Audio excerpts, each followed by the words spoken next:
আসসালামু আলাইকুম। আজকে আমি একটা ৭২ ভোল্টের মোটর নিয়ে আপনাদের কাছে হাজির হয়েছি। এই ৭২ ভোল্ট কি ৬ টা ব্যাটারি চলবে কি চলবে না এ নিয়ে বিস্তারিত আলাপ করব।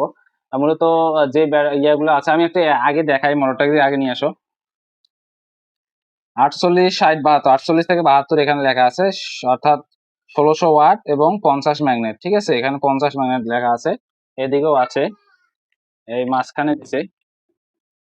এই দেখেন, হক ভোল্ট ৪৮ থেকে ৭২, ৬০০ ওয়াট, ১৬০০ ওয়াট, ৫০ ম্যাগনেট। ঠিক আছে, এখন এটা এই ব্যাটারি এই ধরনের মোটর যদি ৭২ ভোল্ট সাপোর্টেড হয়, অর্থাৎ ৭২ ভোল্ট ৪৮ থেকে ৭২ ভোল্ট হয়, তাহলে এই ধরনের মোটরগুলোতে আপনারা অনায়াসে ৬টা ব্যাটারি দিতে পারবেন।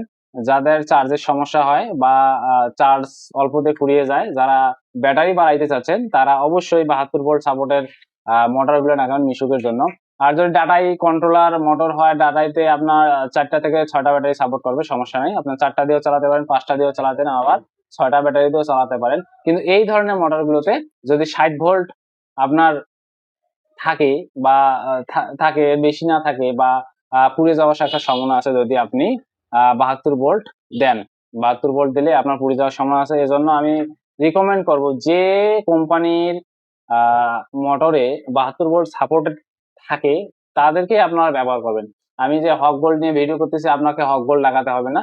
আপনি অন্য কোনো কোম্পানির মোটর দিয়ে আপনি ৬০ ভোল্ট করতে পারেন। এখানে মূলত এইটা, এই যে ইয়াটা আছে, এটা ১৬০০ ওয়াট বা ১৫০০ ওয়াট দুটাই চালানো যাবে, সমস্যা নাই। এখানে ওয়াটের ক্ষেত্রে কিছু না, এখানে ৫৫ ম্যাগনেট। ৫৫ ম্যাগনেটে আমি মনে করব যে ৭২ ভোল্ট না দেওয়াই উত্তম হবে, আমার মনের ধারণা। কারণ পুড়ে যাওয়ার একটা সম্ভাবনা আছে। আপনি যদি ২০০০ ওয়াট বা ৬০ ম্যাগনেট বা ৭০ ম্যাগনেটে দেন, তাহলে এখানে পুরার কোনো সম্ভাবনা থাকবে না, অনায়াসে চলবে।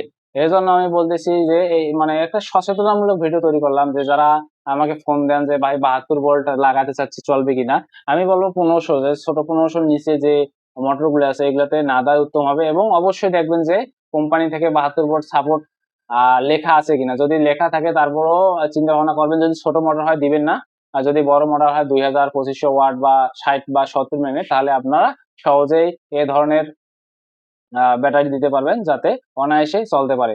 এখন কথা হলো যে আমি আপনাকে বললাম যে ৭২ ভোল্ট, ৭২ ভোল্ট, এখন আপনি ৭২ ভোল্ট লাগালেন বা ৬টা ব্যাটারি লাগালেন, মোটরটা পুড়ে গেল বা কন্ট্রোলারটা নষ্ট হয়ে গেল। তখন আমাকে আপনারা হয়তো খারাপ মনে করবেন যে ভাই বলছিল, লাগাইলাম, পুড়ে গেল। আমি সবার কাছে একটা অপরাধী হয়ে থাকবো। এর জন্য আমি নিজে আগে এই জিনিসগুলো জানার চেষ্টা করি, তারপরে আপনাদের আমি জানানোর চেষ্টা করি। আর নিজে যদি না জানি তাহলে আপনাদের জানিয়ে লাভ নাই, হয়তো আপনারা বলবেন ফেক, এটা ঠিক আছে, অনেক কিছু।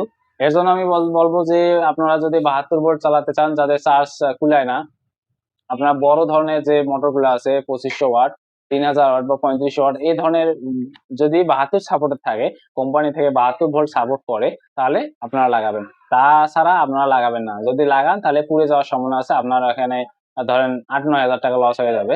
আর এ ধরনের মাল যদি আপনারা অর্ডার করতে চান, আমার কাছে বর্তমানে স্টক শেষ এবং কোম্পানি তো নাই, আমি কথা বলছি, যদি আসে আপনাদের আমি দিতে পারবো, সমস্যা নাই। আমার কাছে ১৫০০ ওয়াটটা আছে, যদি কারো লাগে। এসটিআই শুধু, কোনো অন্য কোম্পানি আছে অবশ্য, কিন্তু এসটিআই এর একটা মোটরই আছে আমার কাছে। কয়েকটা আনছিলাম, সেল হয়ে গেছে, অনলাইনে অনেকজন অর্ডার করছে। যদি চান এটা নিতে পারেন, সমস্যা নাই। যেটা দেখালাম সেটাই দিতে পারবো। এটা হচ্ছে লাল কালার এবং এখানে দেখেন তার আছে ৪টা। এখানে সেন্সর তার, ৪টা মোটরের তার। তারগুলো অনেক মজবুত করে দিয়েছে। এটা হচ্ছে ৫০ ম্যাগনেট। আগে বলি, সবসময় আপনারা মোটর কেনার চিন্তা ভাবনা করেন ম্যাগনেটের উপর, ওয়াটের উপর না। ধন্যবাদ সবাইকে। আমার চ্যানেলটা সাবস্ক্রাইব করে দিয়ে পাশে থাকবেন এবং যে কোনো প্রয়োজনে মার্জান ব্যাটারি হাউসের রাকিব ভাইকে ফোন দিবেন। ইনশাআল্লাহ আমি সৎ পরামর্শ দেওয়ার চেষ্টা করবো।